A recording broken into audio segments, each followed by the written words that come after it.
Alright, so now we're going to go through and actually activate your eEdge website. And actually it's already activated, but we need to set it up, set the foundation to that website up so it's fully functional for you and your clients.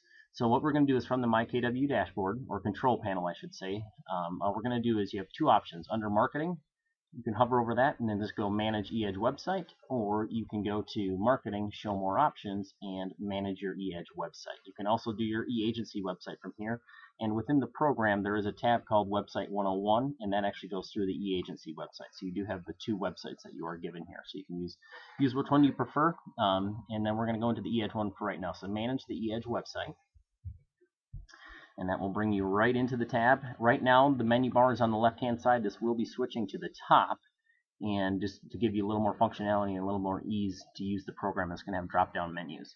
So we're on the website. First thing we're going to do is go to our general info. So we're going to click on that and then click edit, and just make sure that all of our information is in here properly. And then we also have the ability to change the time zone, and then the delete, allow prospect deletion as well.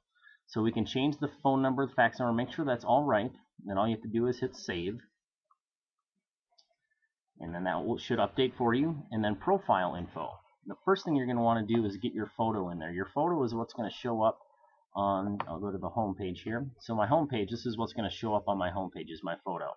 So I want to go, I can't do anything with it until I scroll down to the bottom, click on edit, and click browse, and then find wherever you have your photo located. And I should be able to find mine. Let's go. A ton of stuff on here. Here we go. New pic. So I put it in there, which I already have it in there, but then I hit save. And then what you're going to want to make sure happens when you hit save, that it took the photo. Make sure that that photo that you just saved does appear over here. So we want to do that and save it, just so we didn't go through every other step, then hit save and find out that that didn't work. So now we have the photo. If it didn't, just redo it and then it'll save in there. Sometimes it just takes an extra try. But go down to edit, and now let's make sure our contact information is correct.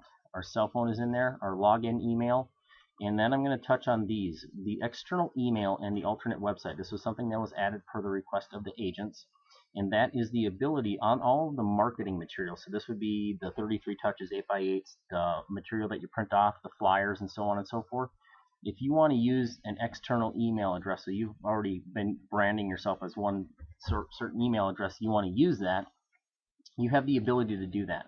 And also you can use an alternate website on there. So if you don't want to send them to this eEdge website, you can send them to your other website that you have. But what you do is you put that information in here, and then the second step is to go down and tell the system that you want to use that external email and the alternate website. If you don't tell it to do that in your marketing, it will not grab that information. It'll keep your eEdge email and your eEdge website.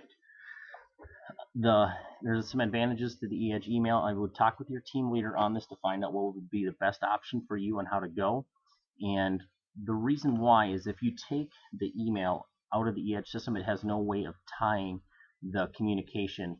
So when you're sending information back and forth to that client, to tie it to their contact record and stay in their history, you have to keep it within the eEdge system.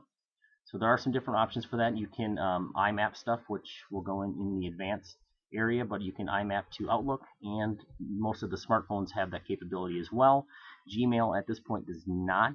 You cannot IMAP retrieve with Gmail. I have heard that that is something that may be coming down the pipeline, which would then allow you to pull your eEdge email into Gmail if it had the IMAP feature, but it currently does not. So that is why you cannot pull your email into Gmail from eEdge, because it needs the IMAP, which is an advanced communication device for email, which would allow it to still stay to that contact record. Alright, enough of that.